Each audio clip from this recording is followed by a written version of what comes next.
in heaven. A little bit of contact there from Scott. He muscles his way past. Oh, contact. Justin. Muggleton just has to cross over this crest. He will cross the line and will win the championship.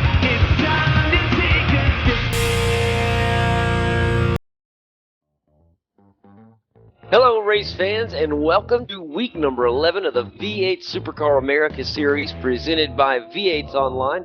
We are live here on iRacing Live. My name is JD Smith, and with me tonight is Kane Kraft as we get ready to take you to Suzuka Circuit in week 11 of this great season. Kane, welcome to the show, buddy. We got an exciting race tonight, a 35-lap race around an epic Grand Prix circuit over in Japan. This one's going to be exciting. A lot's riding on this one. How are you, buddy? Well, I'm looking forward to a great race here at Suzuka. These cars really do well at Suzuka. It's one of those tracks that's got some good high-speed turns and some slow-speed turns. It's really a pretty well-rounded track, and I think it's going to be a good race here today. One thing I'm surprised with is when we've been to Suzuka in the past, we typically ride a smaller configuration, and we're getting the whole tamale, buddy. We're getting the Grand Prix circuit. We're getting a large-size track today with 35 laps. There's going to be a lot to this race.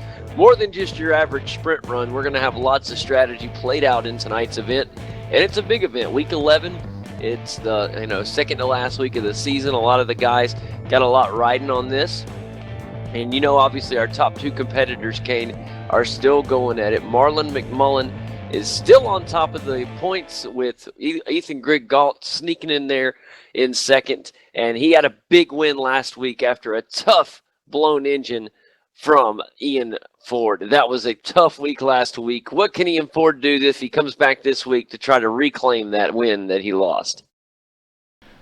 Well, I suppose he could win, but that would probably be the very best bet for him. Just get out in front and get out there and just get another win.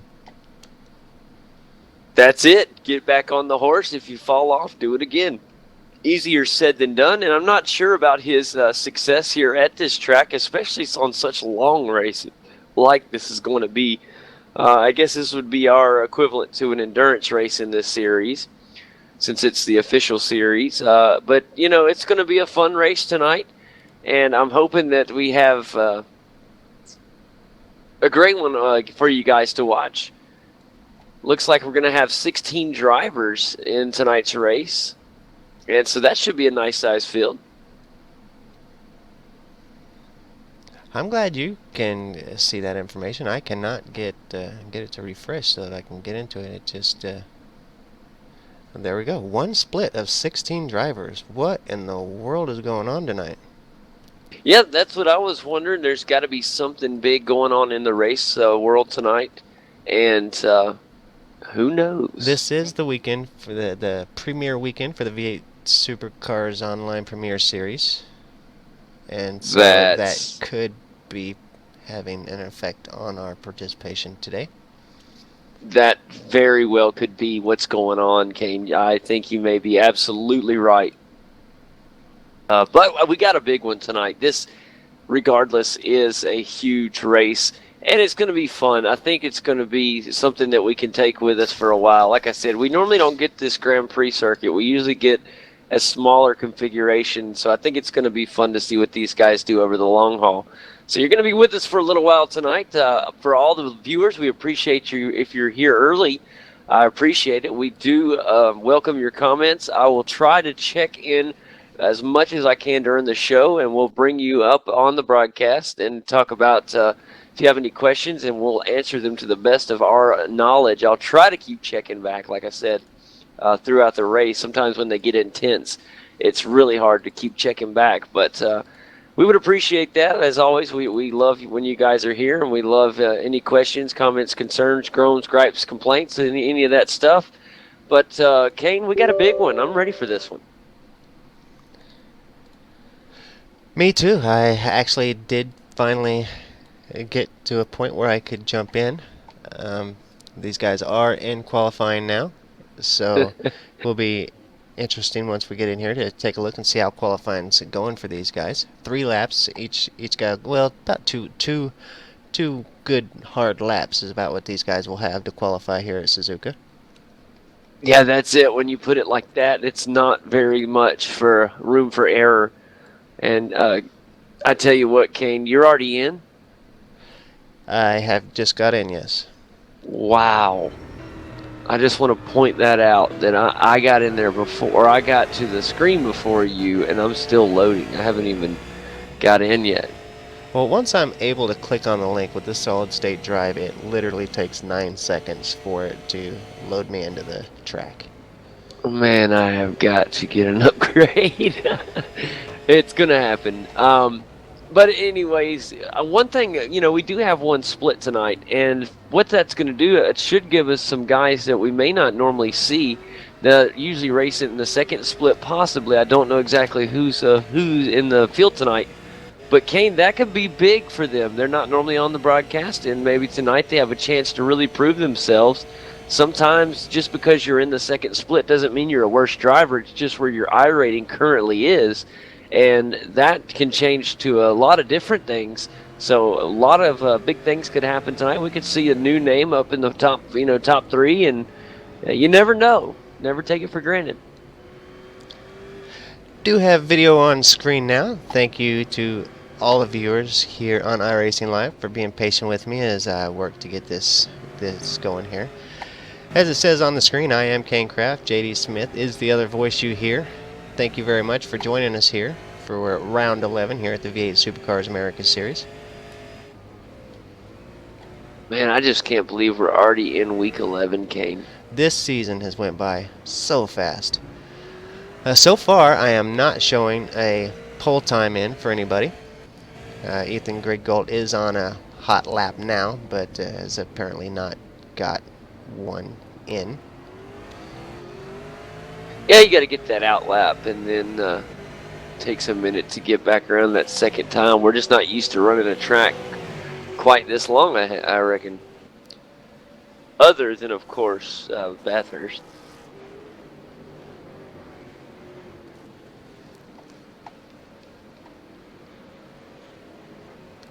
Big hello to Tony Klusterman, who's watching the race tonight. He not in the race with us today, electing to watch instead. He's going to have to get some sleep, I think, because he has decided he wanted to run in the Premier Series this season, and I think that's what he's missing the race here tonight for, so he can spend some time with the wife so that he can run the Premier Series this weekend. I understand that completely, and I wish Tony the best of luck. He's done a really good job lately, Kane. He keeps improving over each season, and you know, as he continues, I think getting in the Premier Series will help him a lot. And I mean, he's already, like I said, he's improved a bunch, but getting up there in the Premier Series, I think he'll do well. You know, it'll be fun for him. Just want to welcome the new viewers to pop in here. Got about 15 extra people here just in the last few minutes that's popped in to watch the V8 Supercars live here on iRacing Live. So welcome aboard, guys. These are the V8 Supercars. Do want to kind of explain a little bit. We do call this the V8 Supercars America Series because of the time frame. A lot of the drivers here are Australian. And so we're not saying it's America's because all the drivers are American. It's just because it's ran in the American primetime time slot. So we've got a lot of great drivers that run in this series. Tonight seems to be kind of an unusual night with as few cars as we've have here. There is a much bigger series that you'll see overnight that will run called the V8 Supercars Online Premier Series, a really big series that starts this weekend, and it's going to be a lot of fun to watch. JD, don't let me forget to play that preview video before we get out of here tonight. Oh boy, you gave me a responsibility. Oh no, wipeout. Paul Chetcuddy gets a little spin out there on his lap, so he'll have to go back into the pits, Kane. Well, a big old hit. Yeah, Paul Chikuti is a driver we haven't seen for, boy, I'll bet a year or so. So good to see Paul back here in the race. Matthew Belton with us today. Chris D'Angelo. Gary Cooper. Several names we haven't seen in a while. Zach Thomas. Yeah, Zach Thomas. Several drivers we just haven't seen in a while running this one split's going to get some people that we haven't seen for a while in here to join the broadcast, and it's going to be really nice to see these guys. We haven't seen them in quite a while. It is. It's going to be fun to see them, and just watching some of the guys and what they're doing out there on the track. Zach Thomas was out there right now practicing starts, and that's something we don't see very often when these guys get in qualifying. Is in practicing starts. Very unique. Is something that we don't see a lot of times, and especially in a time crunch qualifying session, but it is an important part of the race, and we've seen some big things happen at the start of these races this season. Well, the guys are gridding up, so I think we gotta see who's starting where. My friend, let's look at our results for qualifying, guys, as our 16-car field gets set. On the pole tonight will be your second place in the points, Ethan Griggault. Second in the points is Marlon McMullen. He's going to be starting in the outside of row 1. He is your point leader. Blake Capo is going to be starting in the third spot. In fourth, it'll be Brendan King. As we go to the third row, guys, in fifth, it'll be Zach Thomas with Matt Stratford. Richard Elward will be in the 7th slot tonight. In 8th, it'll go to Jason Quire. Gary Cooper will be starting in the 9th with Chris D'Angelo in 10th. Matthew Belton will be starting in 11th. Roy Clark in 12th. 13th will go to Peter Simmons. Matt Jones in 14th. Craig Jones will be 15th. And Paul Chikuti will be starting in 16th. That is how the field is set. We're getting ready to go racing right now, guys. We're waiting for those lights to light up. And as soon as they do, get ready for some action right here on V8's Online. We'd like to welcome you guys right now. We're all watching on iRacing Live, or if you're watching over directly off the V8's Online stream, either one over on YouTube, either one is great. We're happy to have you here. This is going to be a fun start. We got our 2-point leaders, our 2 top point guys on the front here. Here we go. Engines are revved. Let's get ready for some action at Suzuka in Week 11 as we're underway. All right, Kane, big start right here. Good job from Ethan Griggault as he'll remain in the lead. Good job from Marlon McMullen. He does a good job, keeps everything kosher.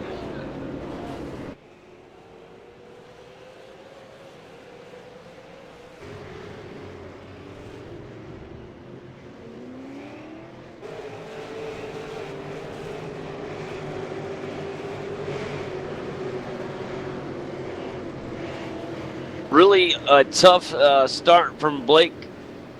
I'm going to go ahead and unmute my microphone. That way everybody can hear what I have to say. Oh, no. Have you been muted, buddy? Yeah. Oh, boy. Well, anyways, good race underway. We'll get back to that in a moment. Zach Thomas right now really putting some heat on Blake Capo right now. Capo had a rough start. He has finally got everything underway. He's working on a car of his own. That is Brendan King in the number 9 SimWorks Ford Falcon.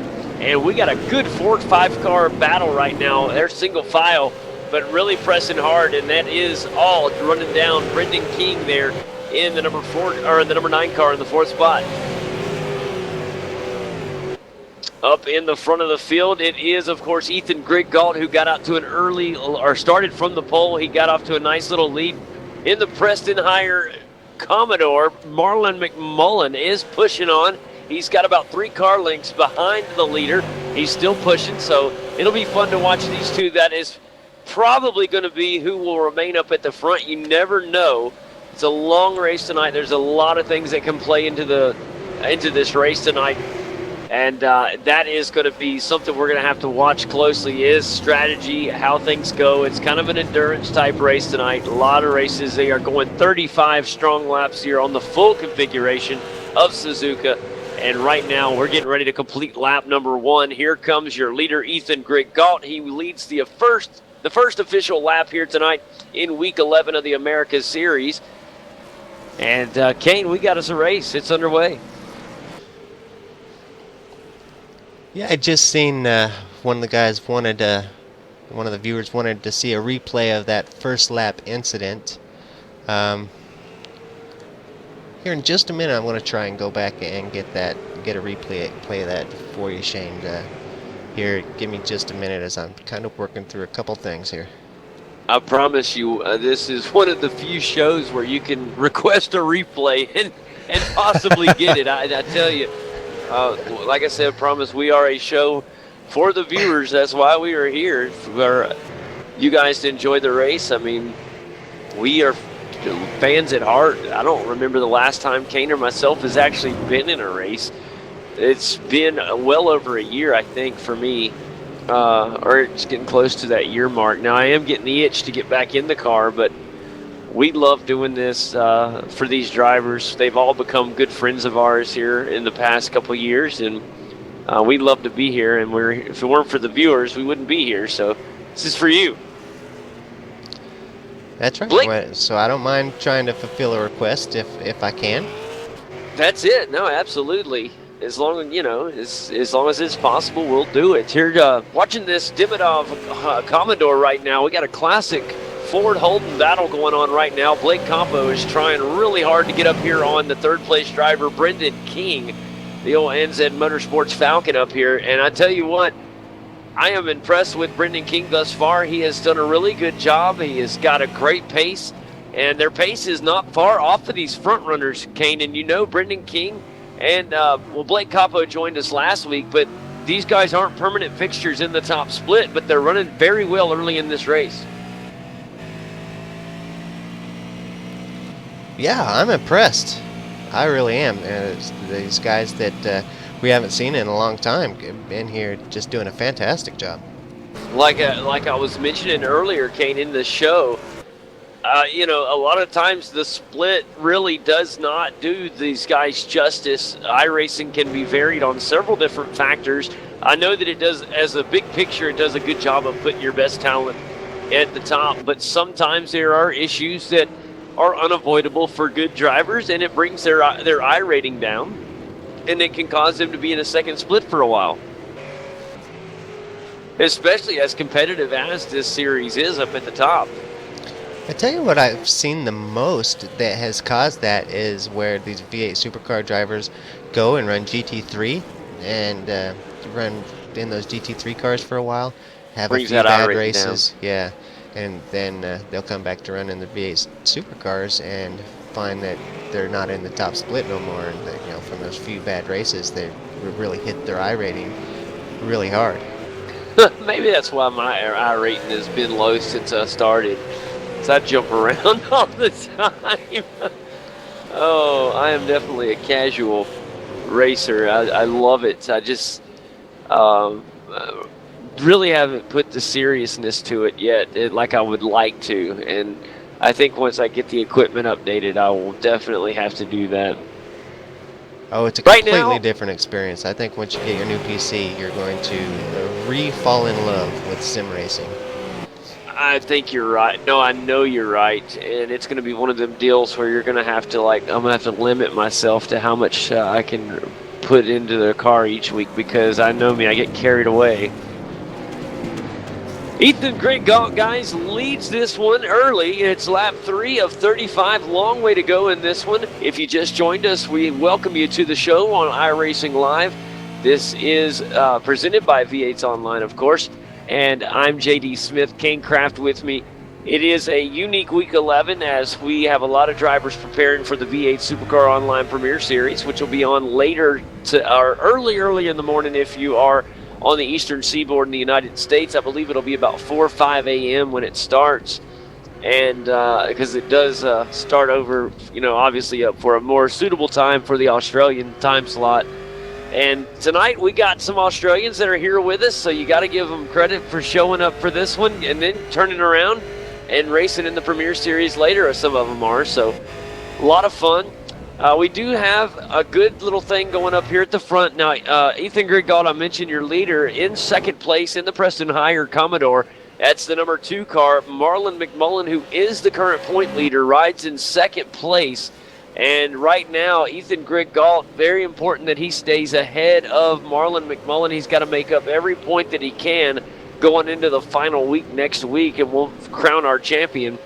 And that is how important this front 2-car battle is. Like I said, they may not be battling neck and neck right at the moment, but Marlon McMullen is keeping himself very relevant, especially for a 35-lap race.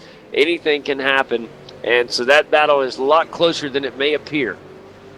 Back in third place, Blake Campo has broken away a little bit from Brendan King. In fact, he has moved ahead now. And I think Brendan King had an abrupt slowdown or something, because he has really fallen off this lap. That pass just happened, and just in the past few 30 seconds or so. And Blake Capo has already put about 3 car lengths on Brendan King, Kane. So the Diminoff Innovations Commodore moves up into a podium position, and now he has some fresh air to work with. We'll keep our eyes on Blake Capo to see how he advances now that he's out in front of the SimWorks Falcon. Back in 5th place right now, Zach Thomas rides in the SimAbility Commodore. He is holding down the 5th spot at the moment. And behind him, of course, he has Richard Elward there in the number 6 car. And Richard Elward, of course, a huge talent in the V8 Supercars. And behind him, it is Matt Stratford. Matt Stratford wants to get up there and give Elward all the troubles he can. And that should all pan out very soon. A little bit further back, Jason Quire is back there in the number 8 Commodore. He is currently in 8th, of course. In 9th place, we got a little battle for 9th underway. It is the Diminoff Innovations Falcon, Craig Jones. Craig battling with the Hinlink Industries number 10 Falcon of Gary Cooper. And these two guys should give us a great showing of 2 Fords back here battling up in the top 10. And we'll see what happens with these two. Gary Cooper is trying to get up there and put some sweat on the forehead of Craig Jones, make him shake a little bit up there, and hopefully make a mistake so that he can get up there and make a move.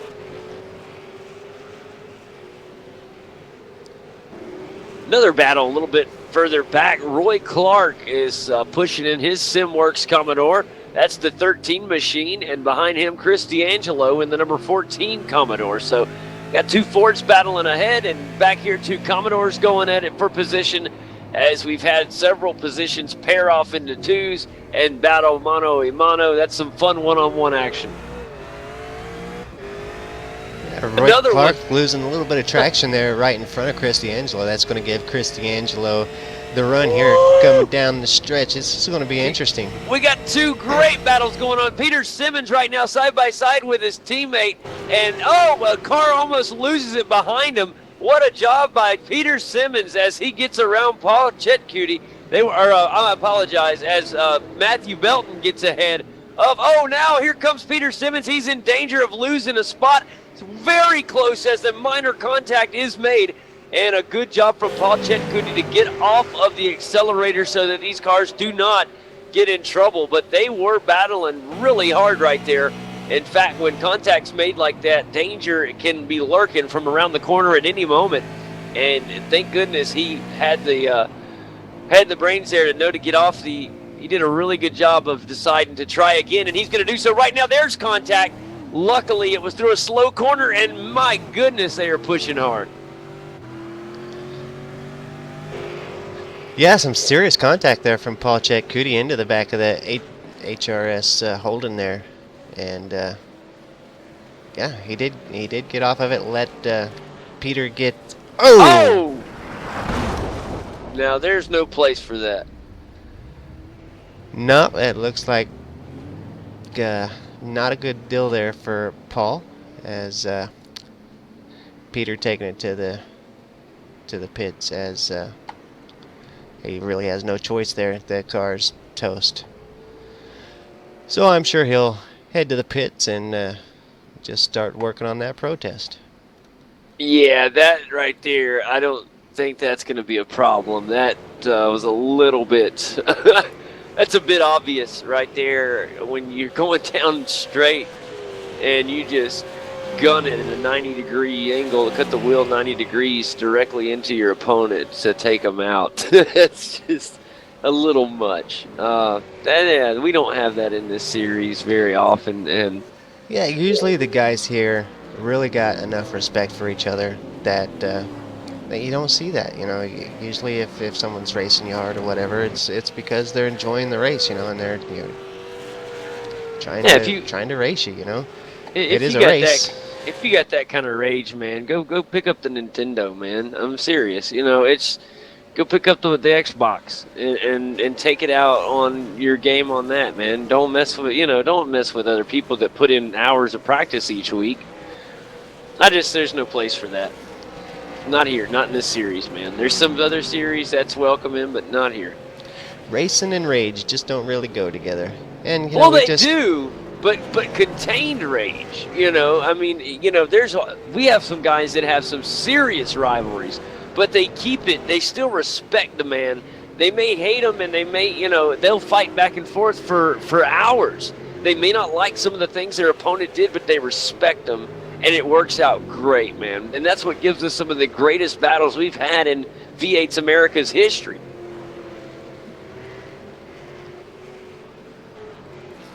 We've had some wonderful rivalries in this series.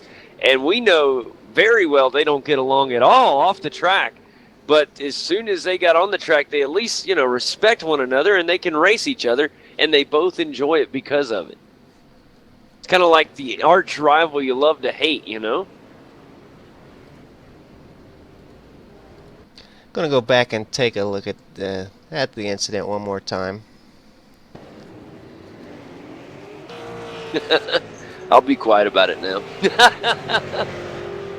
I normally don't get off on a tangent, Kane, but I don't like to see that. That is something that will set us off. You know, we always try to watch our P's and Q's and watch what we say, and it's, you know, especially how we call things. But you know, that is something that has always kind of set us off, is because we do ask for more sportsmanship than that out of the drivers here in the series, and yeah.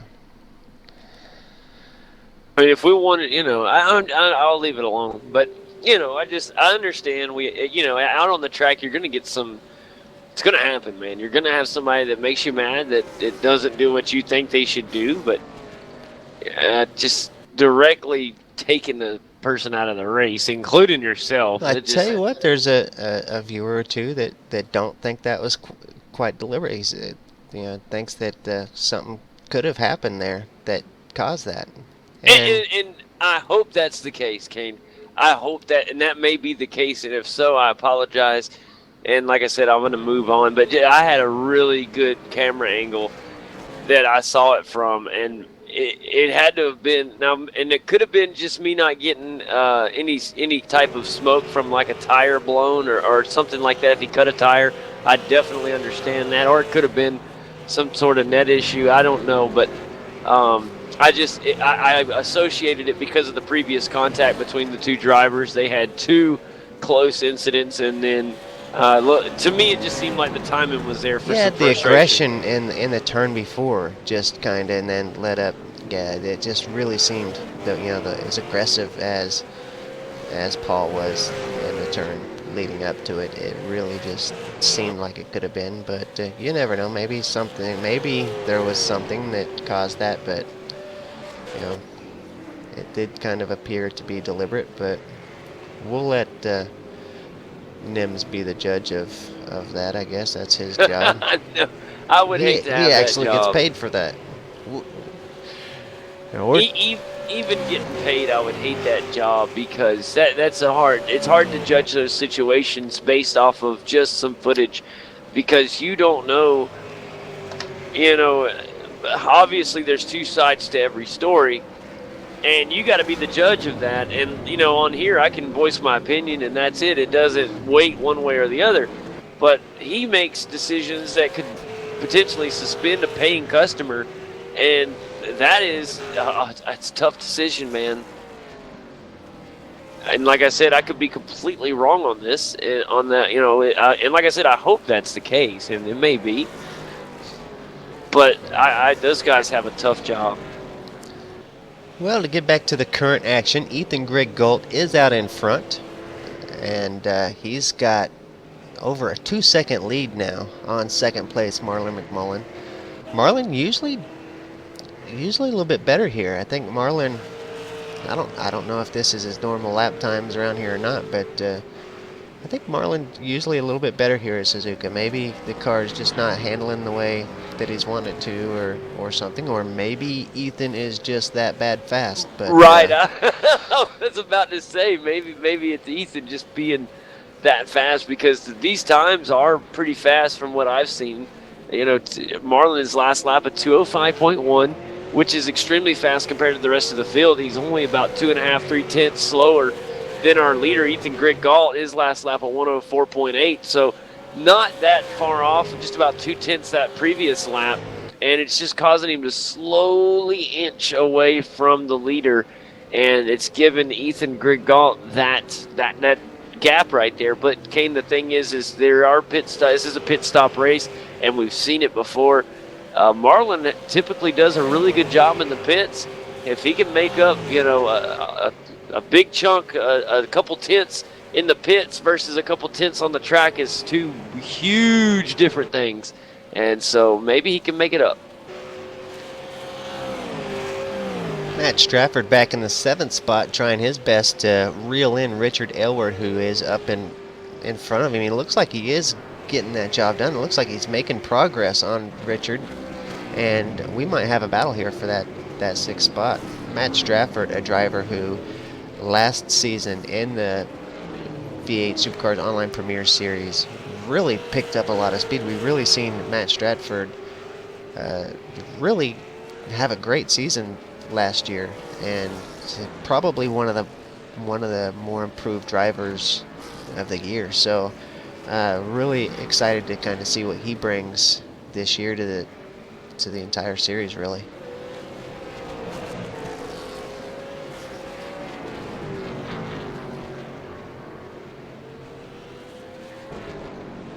Trying to find our live event on YouTube so that I can get to the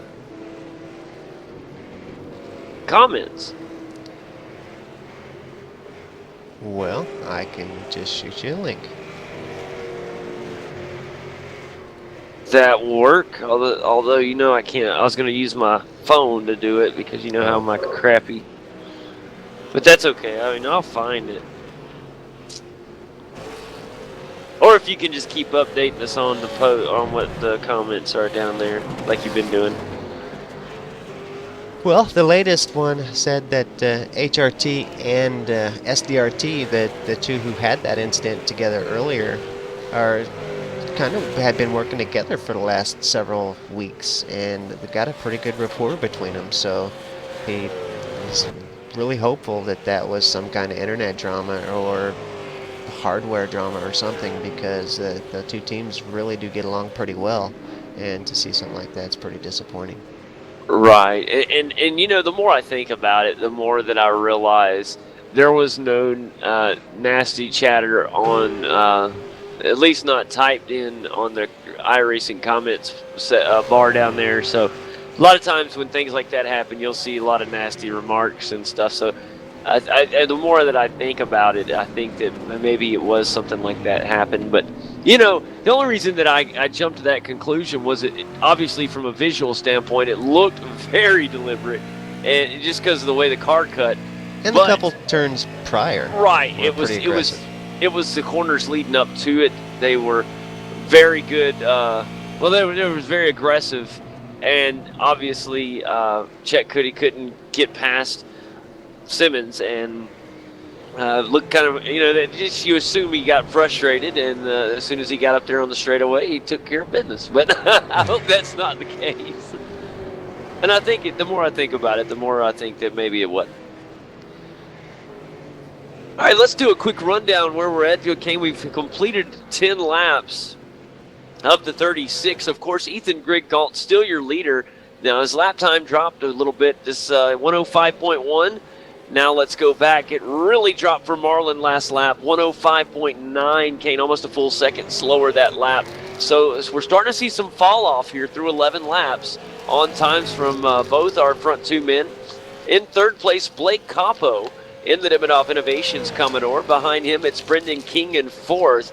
In the fifth spot right now, it is the Simability Commodore, the number 4 car of Zach Thomas, who currently is holding down a top 5 spot. Just outside of the top 5, it's Richard Elward in the number 5 car, and he's pushing on good. We're about to have a battle between him and Stratford, as Kane mentioned a minute ago. If the Hinlink Industries Commodore can get just a little bit of a boost to get up there and push, that would be a really fun battle between two incredible drivers, as Stratford currently resides in 7th place. As we move back to 8th place, it's Jason Quire in the number 8 Paint Company KSW. And he is pushing along the best he can in his Commodore. Back behind him, it is Craig Jones in the number 12 car. He's currently in 9th in his Dimmodoff Innovations Falcon. Behind him, it's Gary Cooper in the Hinlink Industries Falcon. He's currently 10th. That is your top 10. Just outside of that is Chris D'Angelo in the 14 Commodore. He's in 11th. 12th was the Matthew Belton in the SDRT machine. He's in the 11 car. For those looking on, he's in 12th. Peter Simmons behind him in the SDRT machine, as well as he is back out on track. And that is the cars on track right now. Paul Chetchudi has left the track. He is scored in 15th, and Matt Jones is 8 laps down at the moment. He's scored in 16th off the track as well. Matt Jones is still got his car on pit road, though, so there is a chance he might return. Tough break for Matt, 8 laps down so far. I didn't get to see what happened to Matt, what took him out. I was wondering the same as well, because I didn't see it either. So the closest battle on the track right now is the battle between Matt Stratford and Richard Elward. And Craig Jones. He's about to make a move. Oh, he's going to move the inside, Kane. He's got a really good line. Here they go, door-to-door racing. Here comes Cooper. He gets his spot right back. Way to hold your ground. And right now, a great battle. This is the battle. Oh, no, loose race car. What a save right there. That could have been really bad from Craig Jones. The car got loose, and somehow he's able to keep her calm and keep it from getting wild. And he doesn't lose much time off of the bumper of Gary Cooper.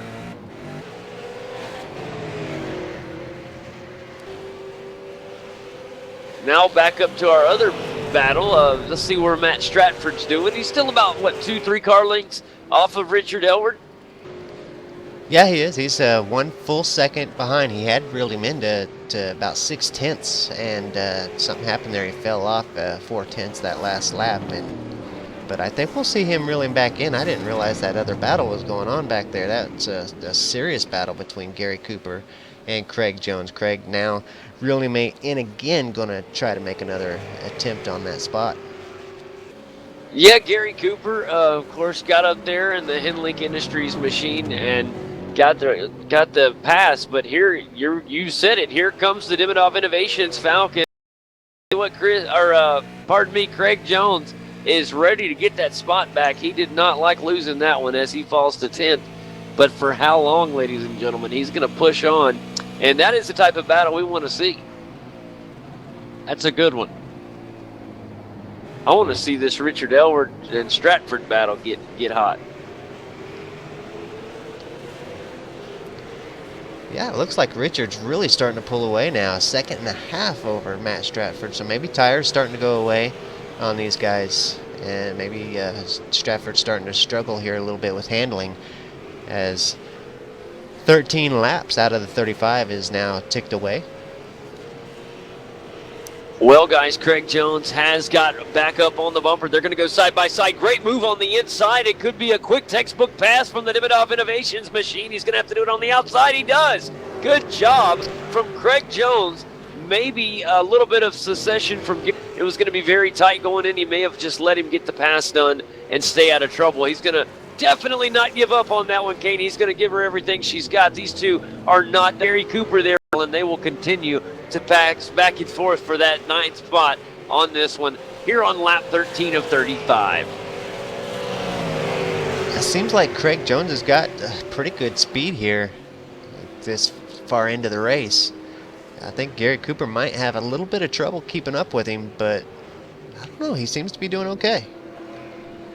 Yeah, I mean, he caught him the first time, and then we saw, Craig Jones, who just got it back, and now Craig Jones, he's got his sights set. He said, I don't want to battle no more, I'm gone. He is pushing as hard as he can to break away from Gary Cooper and the Henlink Industries Falcon. So that battle may be over for a little bit, and we'll see what happens with some of the other guys out there on the track. Of course, the next one would be Matt Stratford and Richard Elward, and that one, of course, still a little spaced out. We also could see another one pretty soon. Well, that's still a little ways out. So hopefully, we should get some pit stops here rather soon, you would think, as we are getting near the halfway point in this one.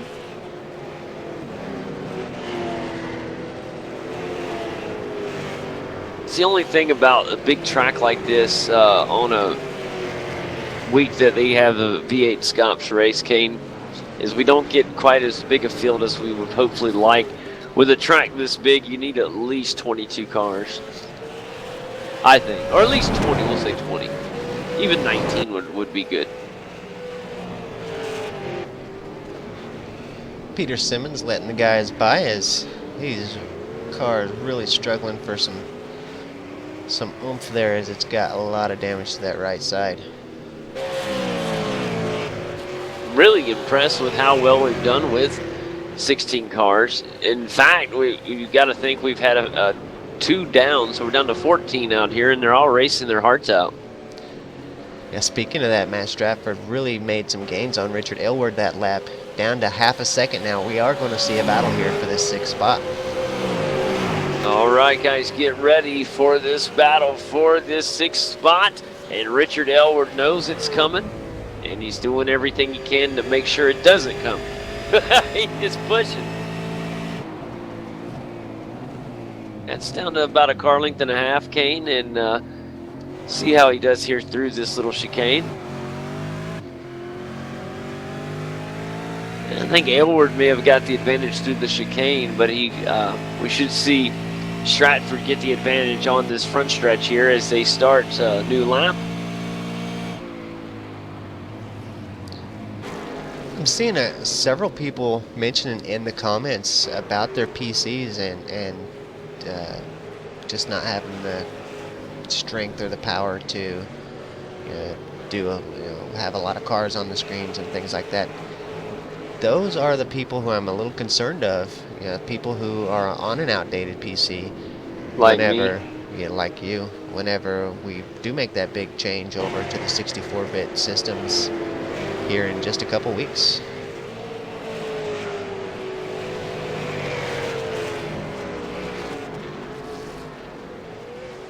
Now, I don't know about what you use there, JD, but from what I'm hearing, 32-bit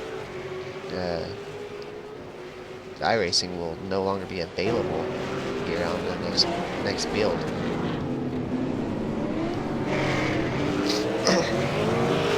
One of the things, Kane, as Stratford gets within a car length again, we'll keep our eye on that one.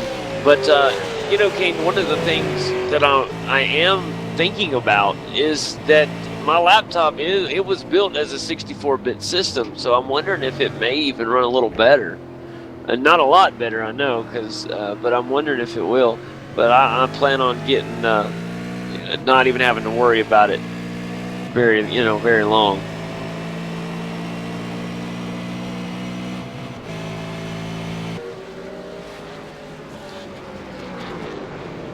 Richard Elward and Matt Stratford coming up on some slow traffic there. That is,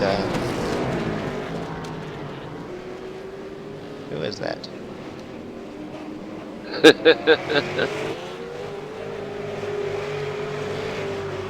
It's a Simability car, but I don't see any Simability drivers in the list.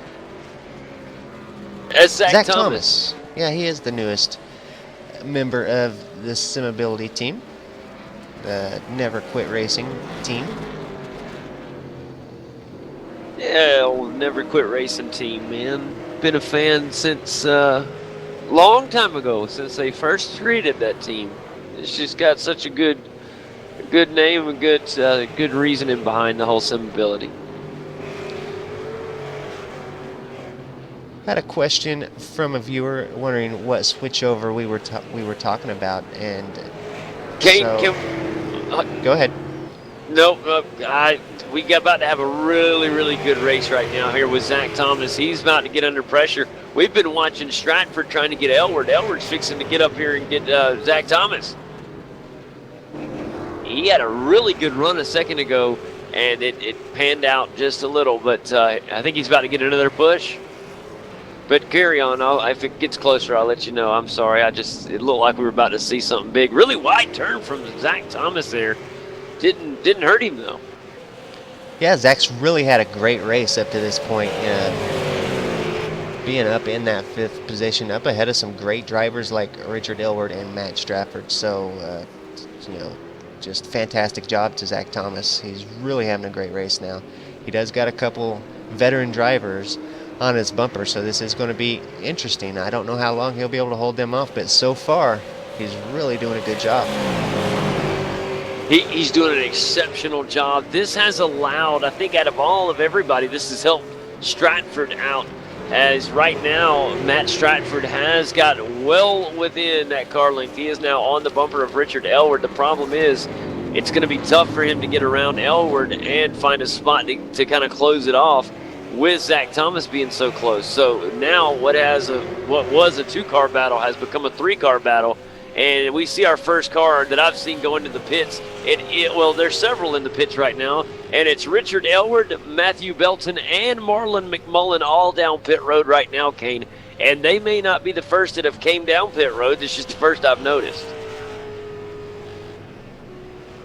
So big stops going underway right now, and I think that was a good choice by Richard Elward to get out of that heavy battle scenario, get down pit road, hopefully jump ahead of those fellas based off of his pit stop here. It's a big one indeed, and right now 4 fresh tires getting topped off with fuel, and here comes some guys right now. It's obviously on their way out right now. It's Matthew Belton and Marlon McMullen, and Marlon looks to have a good stop right there. Richard Elward is any second now getting ready to take off. There he goes as he's out of the box. And behind him, Gary Cooper's just made his way into his pit stall as he gets work done on the number 10 machine. Now, I do want to take you back to last week as the guys pit Ethan Griggolt and Marlon McMullen. And Marlon was able to gain quite a bit of time in the pit stop and get in front of Ethan Griggolt. Now, Ethan was about 4 seconds ahead of Marlon going in. I can't see gaining 4 seconds in the pits, but we've seen Marlon do that before. So, there is a chance that Marlon, pulled off some miracle in the pits and could get back into this race. You're absolutely right, buddy. That has been, it's been... Stratford side by side with the Simability machine going down what I would consider the backstretch here. And does get that position over Zach Thomas.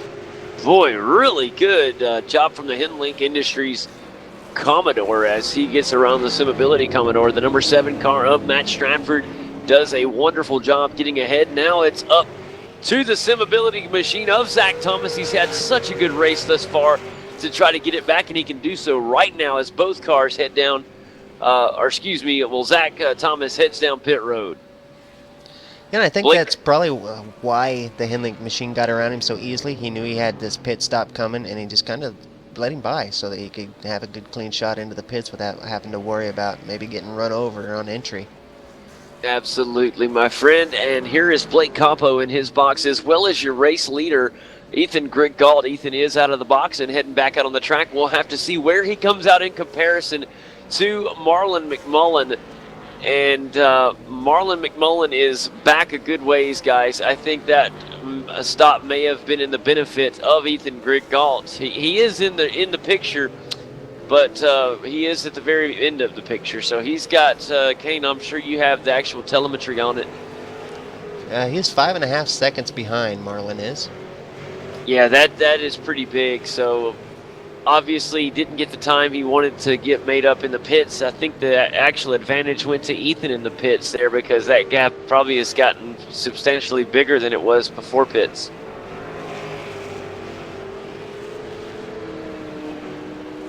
So good news for Ethan Griggault in the Sim Pit Racing Commodore. The number 1 car continues to lead the way, and the myth continues.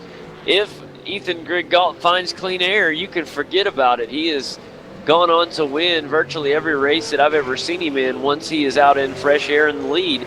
So even if he has not won one that I've seen that I can't remember, the odds are so in his favor that it is just unbelievable, Kane. He is so confident and so good once he gets out front. Once he gets out in front, he don't have any other cars around him. He's such a technical driver that he does each and every lap the same and hits the marks, and he's just one of those drivers that breaks it down into the technical aspects of it. He don't just get behind the wheel and just drive the car around the track. He really, hits his apex just right, and he watches the time. That he races that clock each and every lap, and perfects those laps and gets to a point where he can run each lap so closely, and he just starts pulling away and pulling away and pulling away, and he has. He's won 2 championships here in the V8 Supercars America Series. He's won 3 V8 Supercars championships in the official series overall. So he's definitely got this car figured out. He's definitely a talented driver for sure. He really is. And Kane, he does something that a lot of drivers forget to do. And he gets out here, and because he's raced up front so much, he does race times. He races the circuit. He doesn't race the other cars. And because of that, even if he's got a nice lead, or no matter where he's at on the track, he is constantly focusing on those lap times. And that's why I say he's like a machine. He very rarely makes mistakes. And when he does, they're so small you can't even notice them. It's just an incredibly talented driver, and he came out of nowhere. He really did. He came into the series out of nowhere, and from the moment he stepped in, he was starting to dominate, and it's been truly just an awesome thing having him in the series and watching him it's like when Jimmy Johnson jumped into NASCAR, but better. Yeah, it's tough on a series whenever you have one driver that wins so frequently, because it frustrates the other drivers that they can't compete. Everybody likes to show up and compete for a win. If someone can't win a race, it makes them not really interested anymore. So it's really hard on a series whenever a driver wins every single race of the season. We have a driver here locally.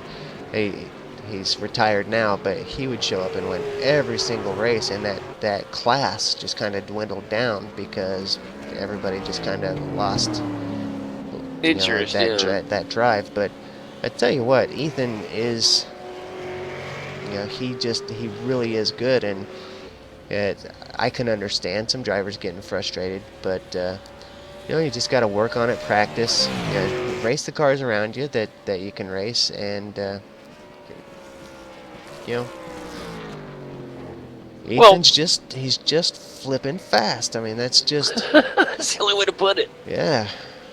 Well, one thing, Kane, is when you look at, since he's been in the league or in the series, he came in and virtually had no competition when he first came in. Marlon was still trying to get back up on his A game. Marlon has found a really good drive as of late and has given Ethan some really good competition. You look at the points, and right now Marlon is in the lead in points, and this is going to go down to one final race next week, and I don't know who's going to win this championship. And now there are drop weeks that will be coming off after the race here today, and so next week, whenever we show up to race that final race, we'll have a better idea before just the race how exactly different. Exactly that point spread going into that last race. It is going to be a lot closer than what it is now, but it's definitely going to be a good finish to the season for sure. Well, came back on what I was trying to get across a minute ago. it was just Marlon McMullen that was giving Ethan Griggauld any competition at all. And now we've got another competitor that's come so far, and we've seen it coming slowly but surely, but it has really taken off as of late, and that is Ian Ford. He's not in the race tonight, ladies and gentlemen, but when he's here, he has given Ethan Griggauld a run for his money as well. In fact, of course, as you saw last week, guys, in Week 10, Ian Ford was leading that race. It looked like he had it in the bag, and then out of nowhere, a blown engine, and it was just so tough for Ian to swallow that one. But of course, Ethan went on to win the race. But it's now you've got 3 drivers that realistically you can see winning, and there's actually about 5 that I believe could win at any given time in this series. So we're getting a lot better than we were when it was, when you just have one driver winning every week. But it's not like Ethan wants to win every week. I mean, let me rephrase that. He wants to win every week, but he really wants the competition. He really does. We've talked to him before, and he's not saying it in a conceited way or anything like that, but he enjoys being in battles just like the rest of us. And he wants last week, that battle between he and Marlon, you could tell he was excited afterward. He and Marlon had one heck of a battle last week, which makes it so surprising here today to see a 10-second gap between Ethan and Marlon. But last week it was bumper to bumper all race long, and it was definitely an exciting race last week. And back to that's all right. It was, long story short, it's just now we're starting to see some more competition.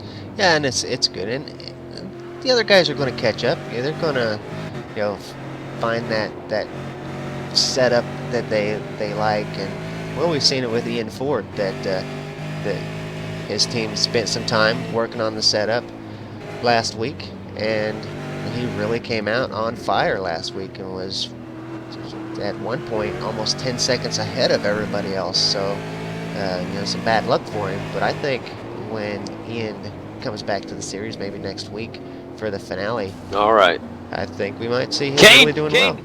Good. Oh no! Oh wow! Richard Elward got loose. Thought he was going to lose a position. Zach Thomas then got real loose, maybe trying to avoid Richard Elward, and now he has fallen way off. We had an amazing 3-car battle. I was trying to let you finish there, but we had an incredible 3-car battle starting to come underway. They were all 3 bumper to bumper, and then we had that incident. Richard Elward got so loose, and Zach Thomas got loose, slamming on the brakes to avoid running into Elward, and that has separated Zach Thomas, but we still have the battle with Richard Elward and Matt Stratford. Yeah, and they are bumper to bumper.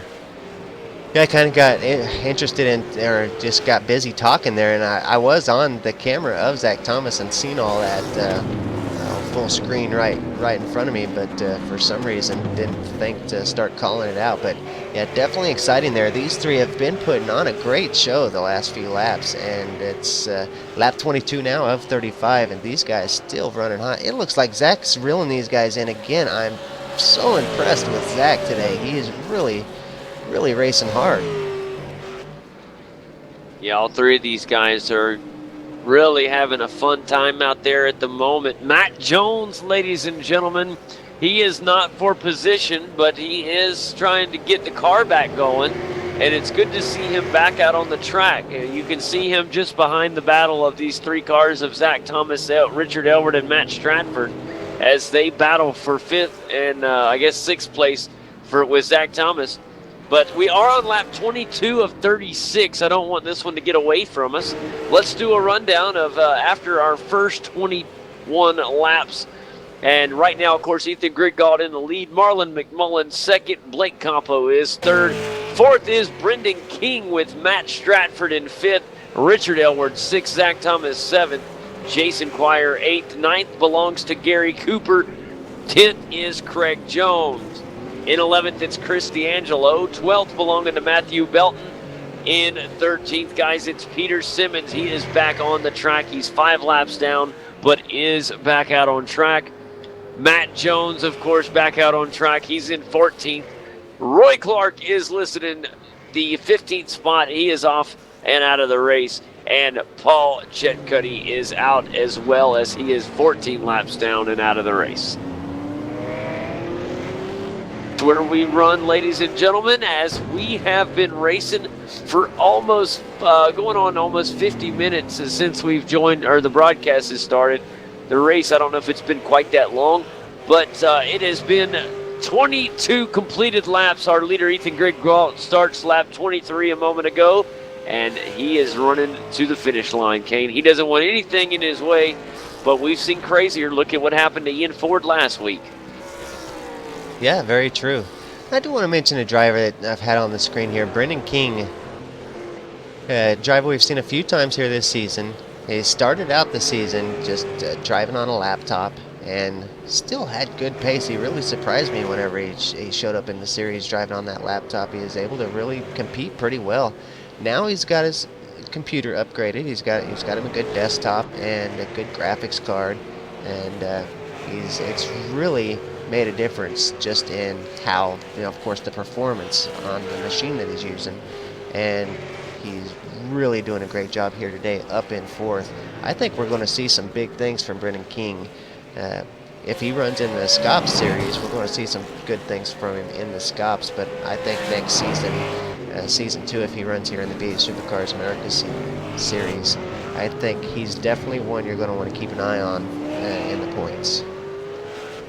Man, I was just reading here, Kane, and hopefully you didn't just mention this, but was reading in the comments, and we were talking about Ian Ford doing so much better, and as Shane pointed out just a second ago, Ian Ford just got the triple monitors put up, so he has that good peripheral vision now, or peripheral vision. I can never say that word right.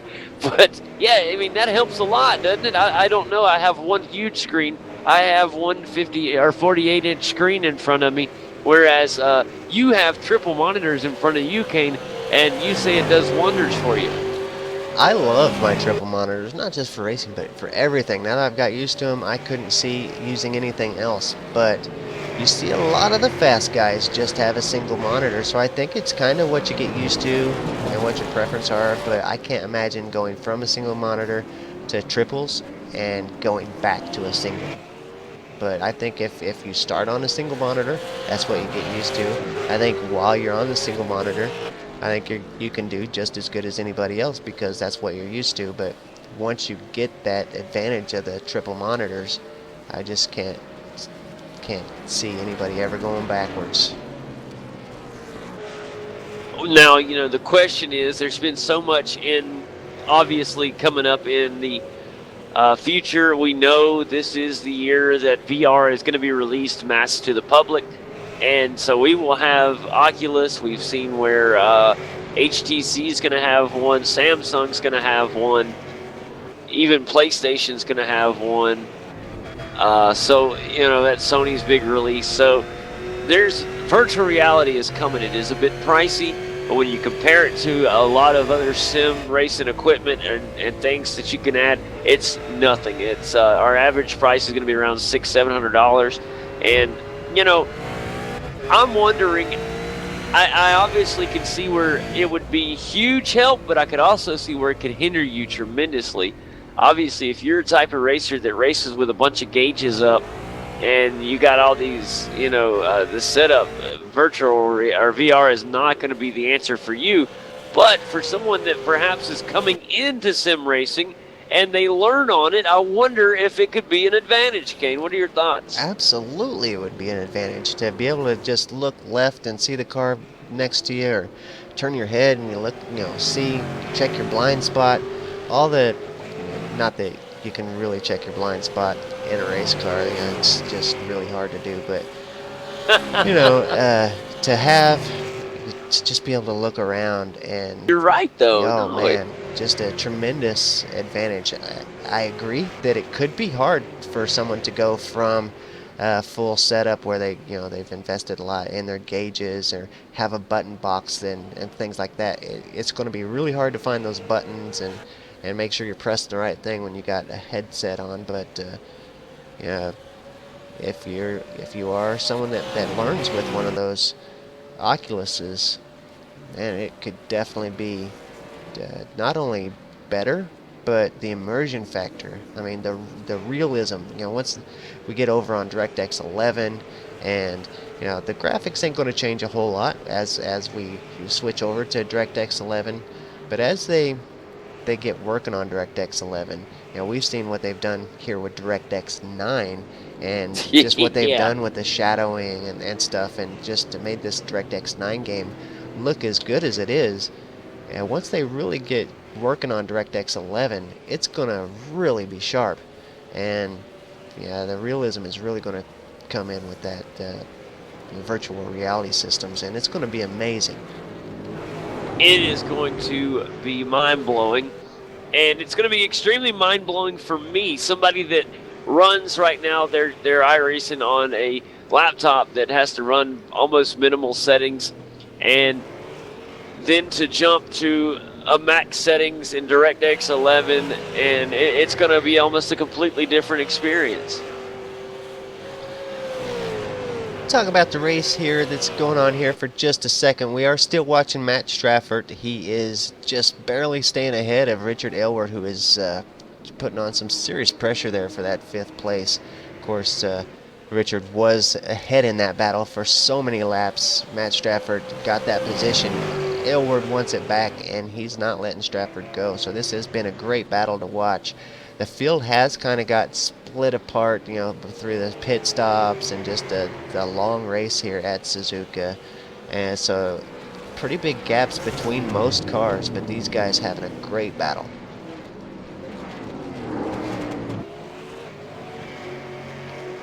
JD, one of the comments earlier was about dirt, and Tony Gardner did mention in an interview this week, someone asked him, what would you like to see most in the sim? And he said, of course, dirt. Like everybody, I'm a fan like everybody else, or I've got the same interest as everybody else. I would love to see dirt. Now, that of course don't mean that he's that dirt is even an option. It's just everybody would love to see dirt, and I would love to ask Tony, if or when we ever get an option for dirt. I wonder if it would be something that would be integrated here into this same iRacing, or if they would start a whole new service, maybe called iRacing Dirt, and have its own subscription fees, or maybe even a Kickstarter program to get an iRacing Dirt service started, and have it be something completely different from this iRacing, but this, the same, its own membership, its own cars and tracks and everything. Just like a kind of like a iRacing 2, but iRacing Dirt instead. If it would be something like that, or if it would just be added into this same service and same service fees and all that. That's my questions on the dirt. I would absolutely love dirt. Grew up on the dirt, and that's where my passion has always been, until just recently really getting involved in NASCAR and even into these V8 Supercars. But man, I would kick some serious butt on dirt. I wouldn't be one of the slow guys.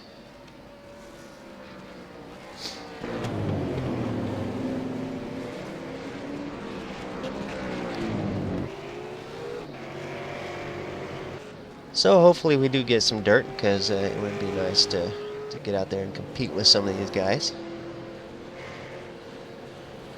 Taking a look back up at the front, we do have Ethan Griggold still out 15.3 seconds ahead of Marlon McMullen. Now that is something. Marlon is still running decent times, 2:05.6. Let's check out Ethan, 2:04.8 on that last lap, which is this far into the race. Ethan is just flying. Blake Capo back in third, having one heck of a race. This is the second week in a row we've seen Blake come back to the V8 Supercars America Series. Really glad to see Blake come get some laps in here in the America Series. Of course, behind him we got Brendan King, who I was talking about earlier, just a up-and-coming talent that we definitely need to keep an eye on. Matt Strafford still holding off Richard Elward for that 5th position and doing a great job. Matt, definitely a driver to keep an eye on this year in the Scops Championship. Richard Elward doing a great job here today, not letting Stratford get away. He's still within a second. And here in the V8 Supercar America Series, or mostly any of the V8 Supercar Series, if you can keep it within a second, you've got a chance. And so Richard Elward definitely doing that. He's right at the second 0.7 seconds. So just running in a little harder on the brakes can get him right up in there to a passing opportunity. So he's right there. Zach Thomas has fallen off a little bit. Zach had one heck of a race here today. Probably one of the best races I've ever seen Zach have. They're holding off Richard Elward and Zach and Matt Stratford for many laps. He really was very impressive today. So Zach Thomas should definitely leave this race feeling good about himself. He had a great race. He's now behind. Who was that he was behind? Joker. That's the Henley car. Which I would like to say, I think I'm going to pass out to my Livery of the Week award, Kane, and I'm going to give it to the Henley machine there of Matt Stratford. I really like the purple, black, and white there. It's simplistic, but it gets the job done, and I like it. So we'll give Matt Stratford the Livery of the Week award from me. I like it. That is Matt Jones that Zach Thomas is behind. I kept reading the back of the car. It said Jones, so I kept clicking on Greg Jones and going to a whole nother car on the track. And I'm like, man, something is wrong here. What is going on? And yeah, then I finally found out that there is another Jones on the track, Matt Jones. 11 laps down, had some issues earlier on. I actually remember having a conversation about that now. And he's got his car back out on the track looking good. The car don't look like it's got a scratch on it. I wonder what happened to him earlier. But yeah, he's back out on the track doing good, turning decent times, staying out ahead of Zach Thomas. So really curious of what happened to Matt there early on. Brings a whole new meaning to keeping up with the Joneses there, buddy. I definitely was not keeping up with the Joneses. Oh, man! Our leader, Ethan Grigott, I thought he was going to have a big slip up there. The car looked like it was about to get loose, but he held on quite nicely, as he tends to do. A quick moment of excitement for me anyways. I was just flipping through the field and noticed, I said, oh my goodness, the back end stepped out a good bit. On exit there, he caught a good bit of dirt.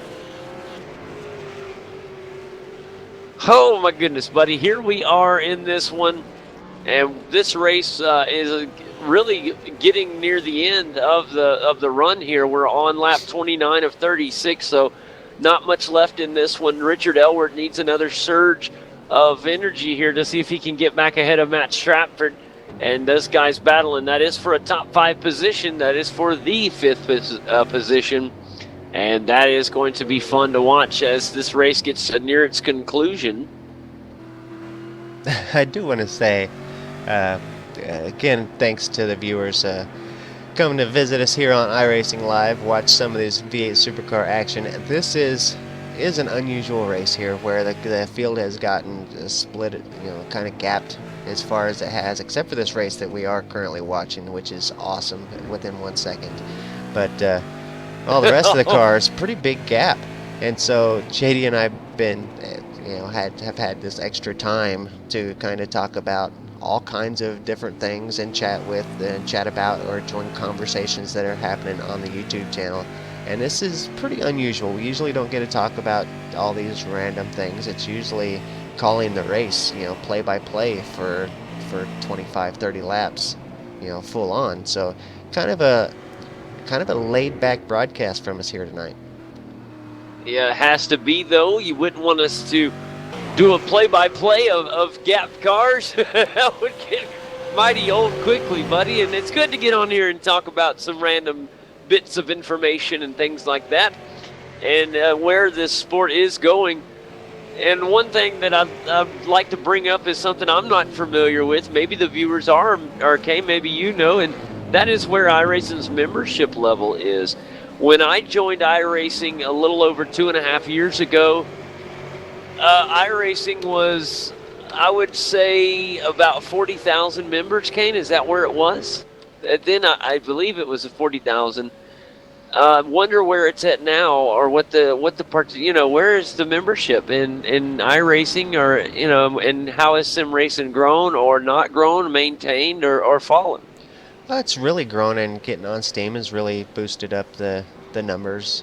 So, whenever I first joined, it was 30,000 active members. Then we, it went up to 40 and then 50, and I'll bet it's up around that 65,000 mark probably right now. But that is just a guess. I don't know. I haven't seen any numbers or anything. I'm not involved in any of that stuff. I'm just a member, just like everybody else. So I really don't know, but it has grown, and it's just getting better all the time. Do want to take a minute to go through the field, as we've been asked to go through the field and focus on each car individually. So we do got Ethan Grigalt. He is out in front in the sim pit holding.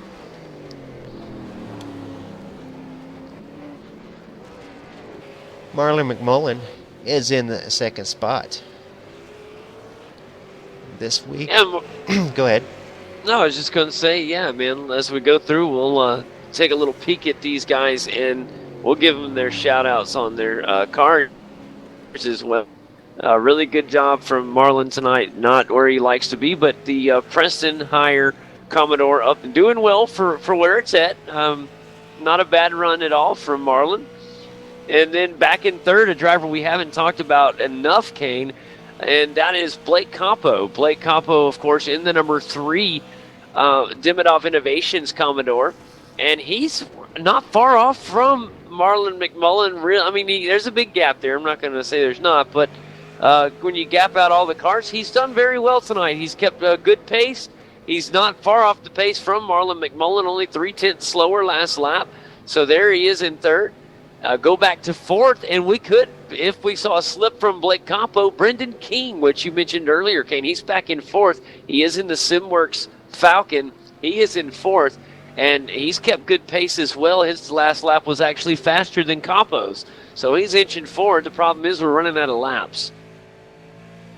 Then we go back to fifth place, and that's where the biggest battle on the track is. That is Matt Stratford in the livery of the week. That is the Hinlink Industries machine, and he is doing really well right now. He's got to make sure he keeps ahead of the number 5 car of Richard Elward in the DIYSim.com Commodore, and he is currently riding in the 6th position.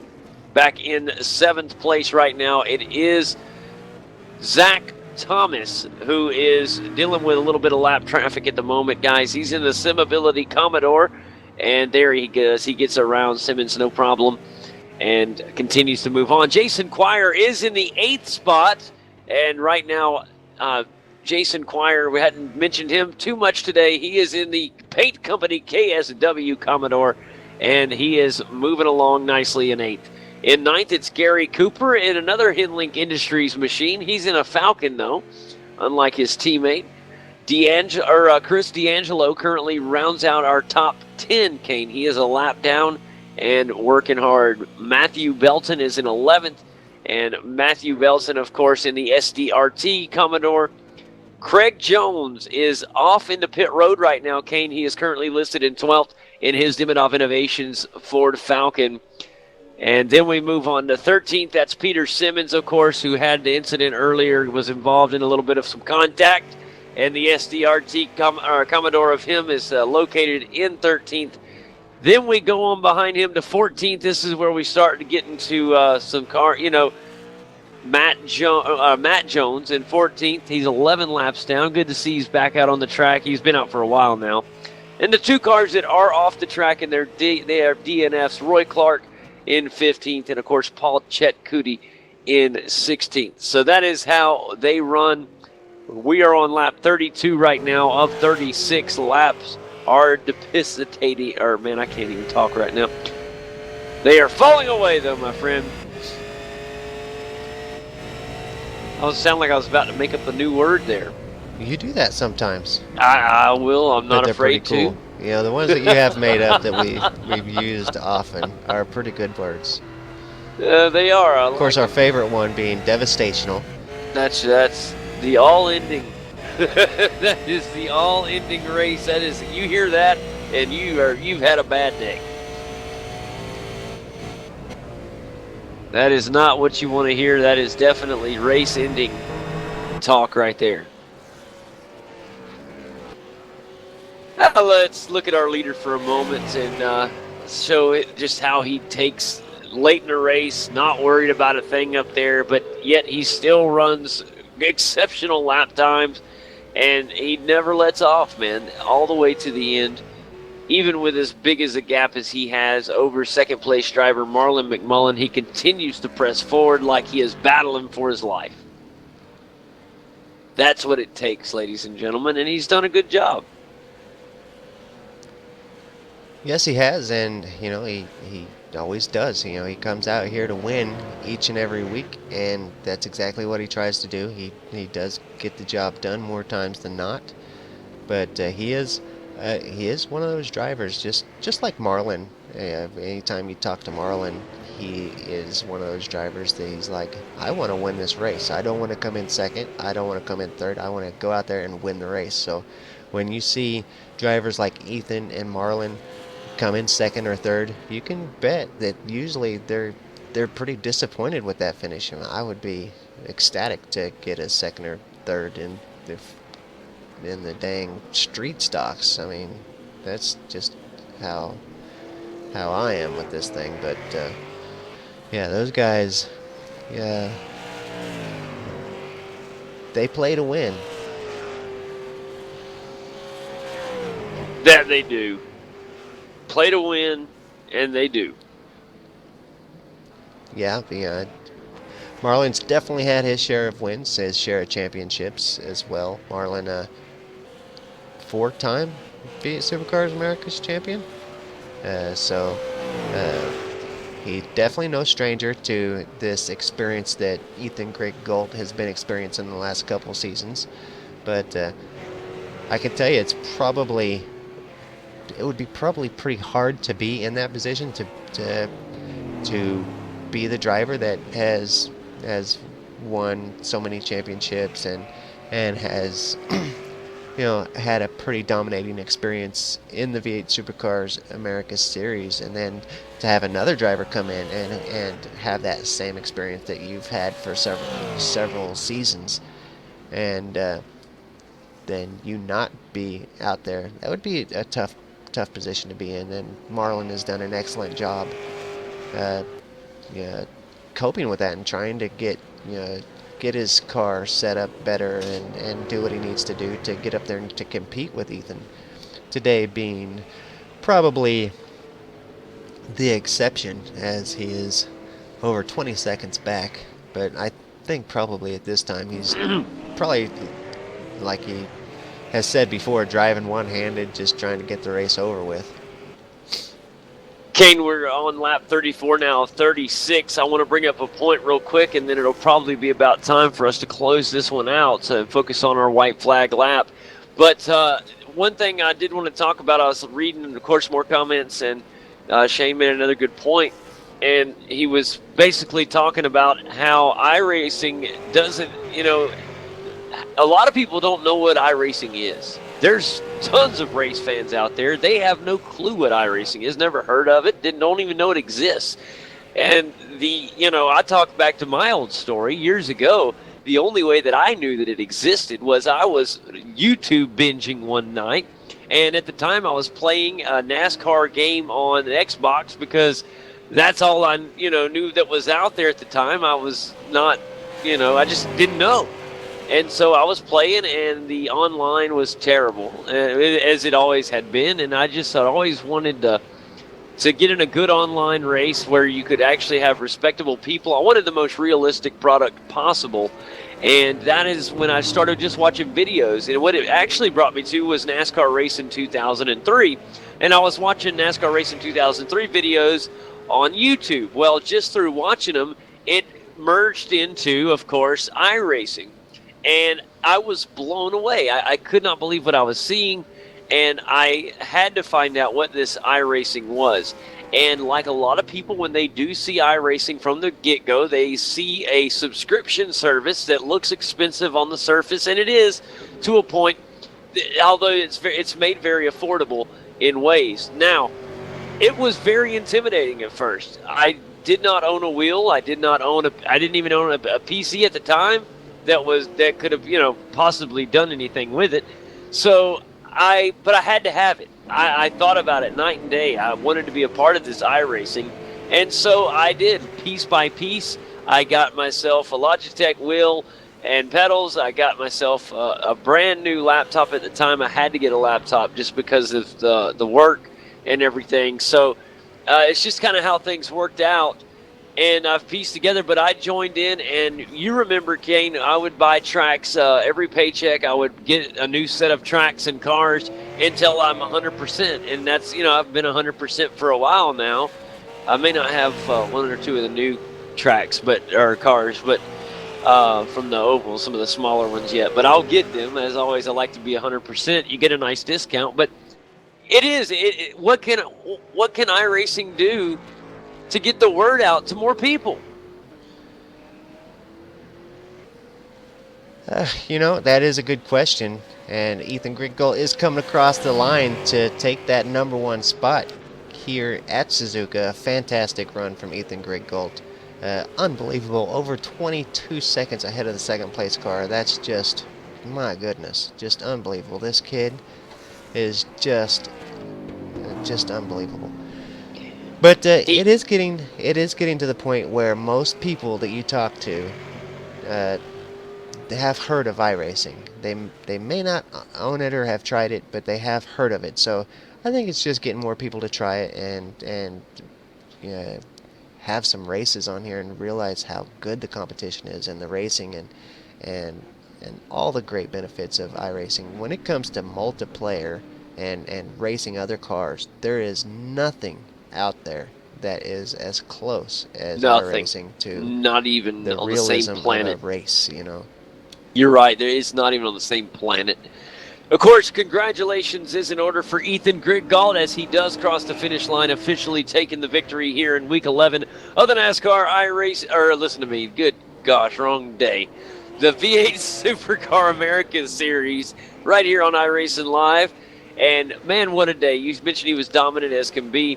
And, of course, Marlon McMullen did come across in second. We'll do our full rundown in just a second. I wanted to point something out real quick on the subject we were talking about, then we'll close this race down and get ready for the post-race show. Kane, what do you think? Obviously in America, we host the V8 series. We love V8 Supercars. But when you look at the majority of America as a whole, they don't, 9 out of 10 out of 10 Americans really don't know what V8 Supercars are, never heard of it because it's not broadcasted here in America. We've had one or two in the history of American that I remember being over here since I've loved the Supercars. But anyways, what do you think? I think something that could really help NASCAR, that could help iRacing is their growth through NASCAR. Once people get here from NASCAR, then they can venture out because that's what I did. I got here because of NASCAR and then got into other things. But what I think they could do is if iRacing they already have these sanctions and this relationship with NASCAR, why don't they do something with NASCAR? They have laser scan tracks. Throw up the virtual tracks on the broadcast to show different points about the tracks and show this is the iRacing simulator. It's not a full commercial, but it is getting the name and the product out there to millions of viewers each week on the Fox broadcast every Sunday. They also could show little clips of races and show the NASCAR Peak Antifreeze series. It is an official NASCAR, series, and I think that it should get some actual television time on Sunday's race. Not much. I'm saying not even, if it's 2 minutes, just get some camera time in the pre-post race show. I think that I can say that one thing about iRacing is they reinvest, so much into the product itself that those commercials and all that advertising and stuff. It's very costly, and I tell you that there's also probably or maybe some concerns with the structure of iRacing and how fast it grows. Right now they're able to support 65,000 members or 60,000, however many we are, and we're able to do it. They're able to support us pretty good. I think that I think they're right where they want to be. And in all honesty, I think they've got enough members to support the growth. And as it grows, they invest more in the infrastructure to beef it up so they can handle more people. So the product speaks for itself, kind of thing. Exactly. I think it grows as more people see it. It does grow, but I think it's going at the growth rate that they're happy with. I think that there's probably a reason why they don't advertise it and some big mass media and try to get 100,000 members all at once, because you're right, there is a clientele that and I don't want this to sound the wrong way, and it's going to, but there's a clientele they don't want here. The iRacing's not for everybody. It's not for an 8-year-old that just wants an arcade experience, or any age person that wants an arcade type experience. That's not what iRacing's for. iRacing is exactly what it is called. It is a motorsport simulator, and they do motorsport simulations. This is not supposed to be a game that you pop in and have fun with for an hour a week and you're done. No, this is a simulation you pour time and effort into, and I do see that, Kane. I just know that there's some drivers or people potentially out there that would love an experience like this that don't know about it. That's all. And we do have to close this race out. It's we've got in our discussion here. Let's do a rundown real quick, and we'll get ready for the post-race show, pal. What do you say? That sounds great. All right, here we go, guys. Of course, your winner, Ethan Grigall, takes the cake today. Marlon McMullen gives it his all, but at the end just can't get her done, and he finishes in second. Blake Campo finishes in third. Brendan King fourth. Matt Stratford comes across in the Hinlink Industries Commodore in fifth. Richard Elward in the DIYSim.com Commodore comes across in sixth. Zach Thomas, of course, in a Simability Commodore comes across in seventh. Jason Quire finishes in eighth today in his number 8 Commodore. Gary Cooper gets ninth and his Hinlink Industries, and now rounding out your top 10, Chris D'Angelo in the number 14 Commodore. Matthew Belton finishes in 11th in his SDRT Commodore. Craig Jones finishes the day 6 laps down, but a good, respectable 12th after his race. Peter Simmons gets back out on track after early race incidents and finishes 13th. I love the drive he had to get back out there and finish this thing. Matt Jones, the same can be said about him. Set off the track for 11 laps, comes back to finish the race 14th. Very respectable. Then Roy Clark finishes 15th. DNF for him, and Paul Chetcuddy in 16th. That is how our 16-car field took Suzuka, and Week 11 is in the books here on the America Series for the broadcast, and we look to our final week next week. Let's get ready for the post-race show, guys. Thank you so much for joining us. I hope you remain with us for a driver interview or 2 or 3 and some post-race discussions. Thank you so much, guys. I know this wasn't the most action-packed race, but it was still a great broadcast, fun to do, and we were happy to have you guys be a part of it. Let's get ready for the post-race show.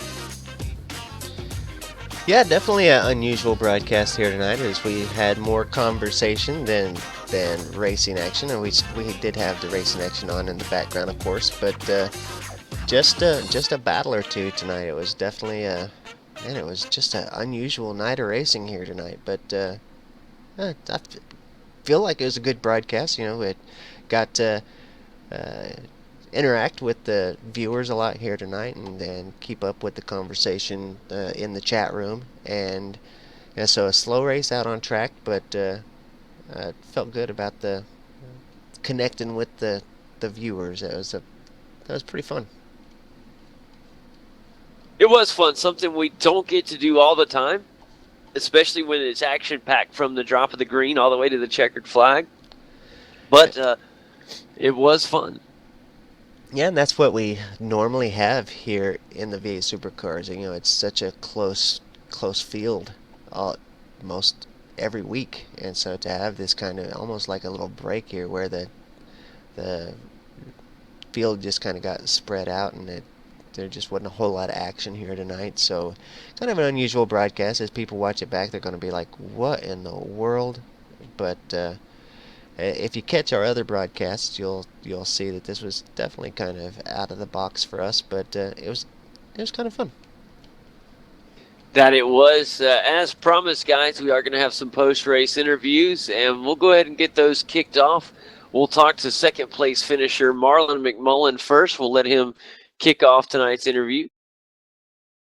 Marlon, welcome to the post-race show, and let's. How are you tonight? Let's get this interview underway. Yeah, not too bad at all. It's a pretty tough race today. It was a long one, and 16 cars on the field. As you went out there, this has in the past been a track that's been pretty good to you.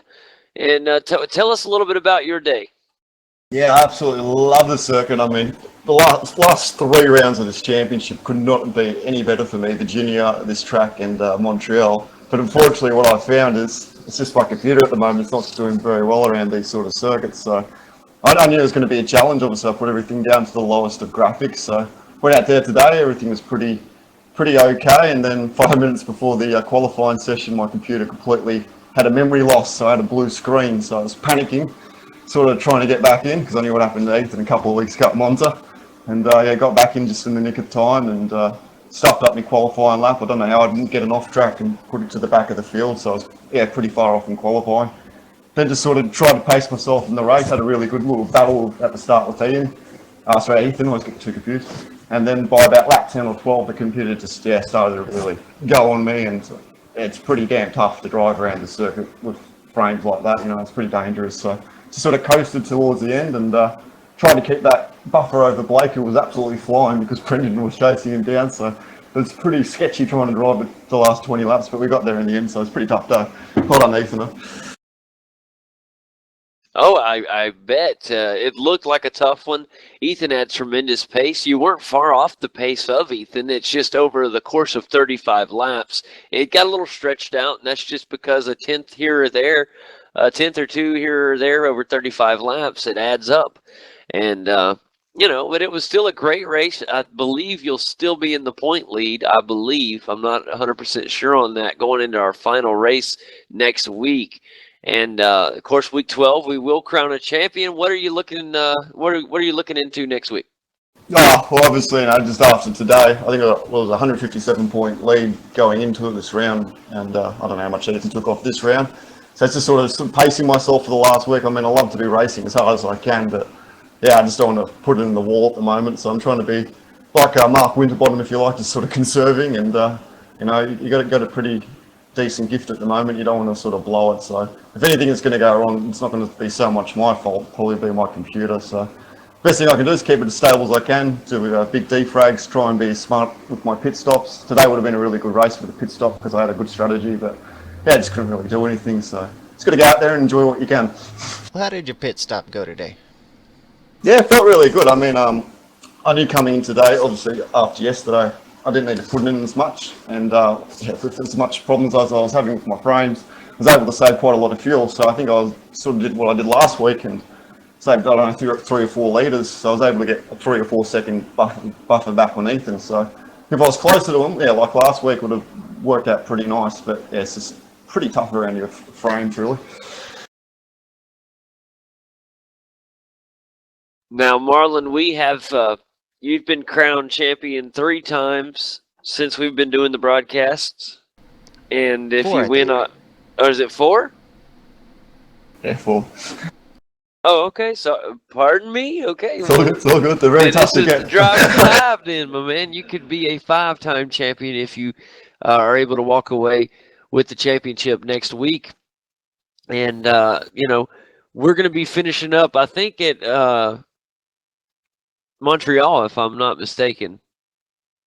And is that correct, or am I wrong on that? Yeah, definitely Montreal. I think it's another pretty long race with the pit stop, so it's a great way to go out. And obviously, I've had great luck around Montreal in the past because I love street circuits. I don't know what it is about that sort of risk. But yeah, if I'm having frame issues, I don't really want to get too close to the walls. And then, because it's sort of like you're driving, and then all of a sudden you're being teleported to another part of the track. So it's pretty damn tough at a street circuit. So I'll try and have a nice battle with Ethan and just try and stay away from those curves, because if you get a slow down at Montreal, then yeah, you go straight to the back. But obviously, I got a pretty good buffer over Ethan, and I just got to really go out there and just focus on the job and try and bring it home again at Montreal. It's a really great circuit. You've done well at Montreal in the past. You've won championships at that track. It's been a nice closeout track for the season in the past, and so we look forward to that next week. And guys that are watching, all our viewers out there, that'll be the same time, same place. That'll be starting at 9. Our broadcast usually starts right a little after 9 Eastern time. That's 9 Eastern, 8 Central, for 35 laps around Circuit Gilles Villeneuve, if you're local there, as we just call it Montreal here. But yeah, thanks a lot, Marlon. I appreciate everything, buddy, and I hope you have a wonderful week in preparation for the finale next week. No worries. Thanks for that, guys. I was a little bit shocked there was no Americans in the race today. I'm not sure if Americans really like Suzuka, but yeah, one Canadian was. Yeah, that was odd. No Americans in the race that I could see. So that's a different thing here in the Americas. Usually we have at least one.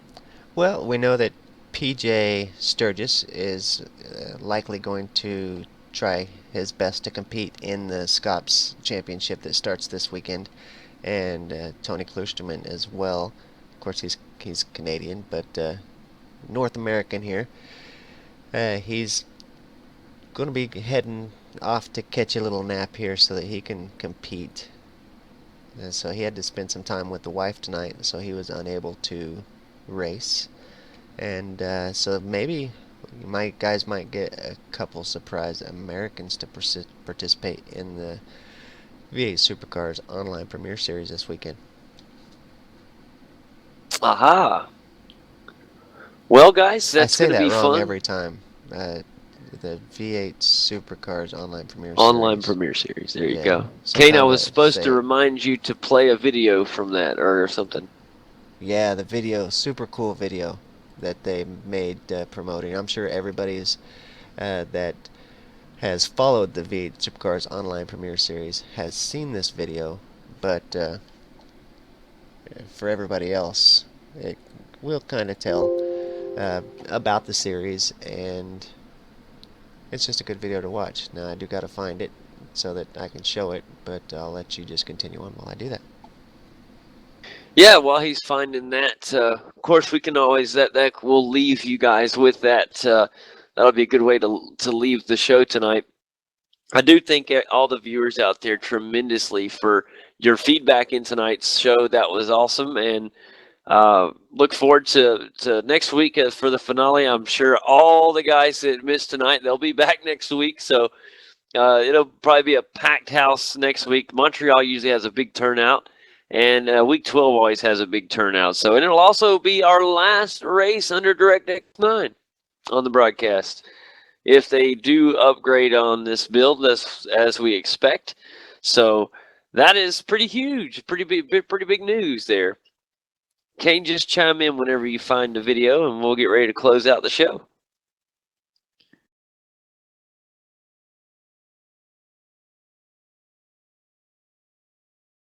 I'm assuming he hadn't found it yet, so we'll just carry on until he finds that file. But man, I tell you what, great race tonight. Once again, congratulations is in order for Ethan Grigalt, Marlon McMullen, and of course, who finished third, Marlon? That would have been Blake Copper. That's right, Blake Campo. It just had slipped my mind for our podium tonight. Great finish for those guys. And like I said, big track tonight, 35 laps. Cars got a little spaced out. Sometimes that happens, but the action was still good. We had really good battle for the majority of the race between Matt Stratford and Richard Elward. Those two put on a really good show. Zach Thomas joined the party for a little while and gave us plenty to watch. Of course, we had a big discussion in the race tonight.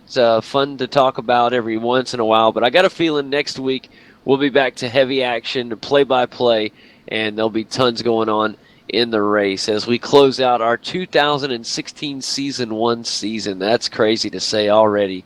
Already on to Season 2, and just blows my mind how quickly this season has flown by. I think I got that video able to be seen now. Awesome. Well, since Kane has the video ready, guys, we'll leave you guys with that video. That's all from me tonight, guys. I hope you have a wonderful evening. Kane, is there anything you got?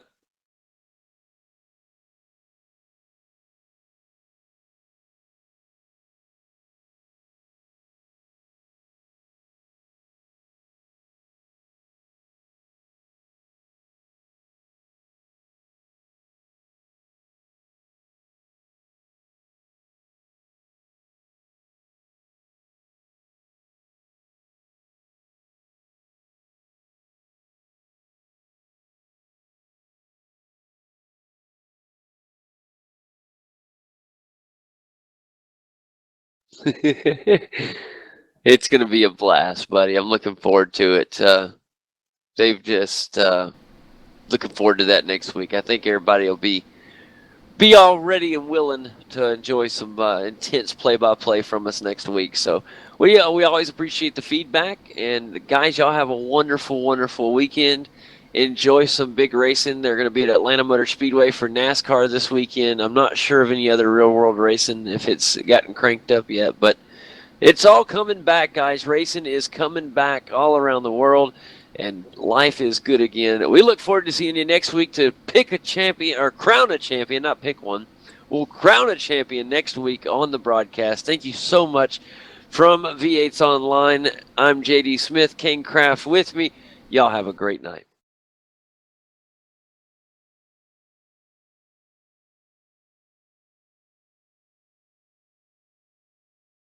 Our community came together to articulate an idea. Then, on August 10, 2014, the V8 Supercars Online Premier Series had its first race day at Circuit of the Americas, and Madison Down claimed the victory. Madison Down, the winner. Phil Self second. Hampstead third. Your podium. And Sean Kelly not far off it in fourth. What a result. What a race. This first test season, however, would go to TTL's Richard Hampstead. 2015 was a defining year in V8 Scops, the first year-long championship in iRacing V8 Supercar history. The season was filled with many highs and lows. Few drivers were triumphant. Most faced heartbreak. Young gun Jared Filsell was crowned our champion. But in 2016, it's a new championship and a new opportunity for our passionate sim racers.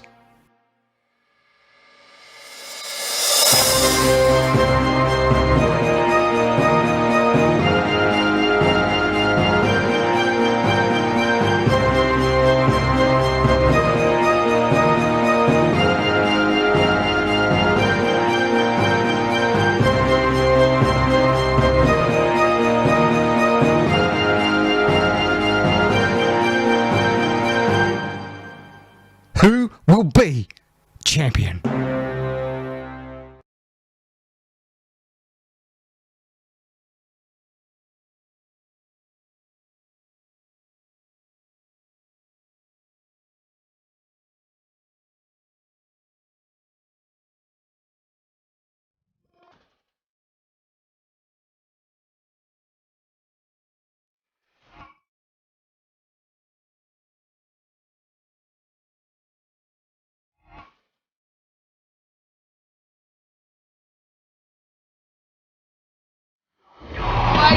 Right, oh, contact! Closer than ever. A little bit of contact there from Scott. He muscles his way Contact. Into the back of... The Muggleton just has to cross over this crest. He will cross the line and will win the championship.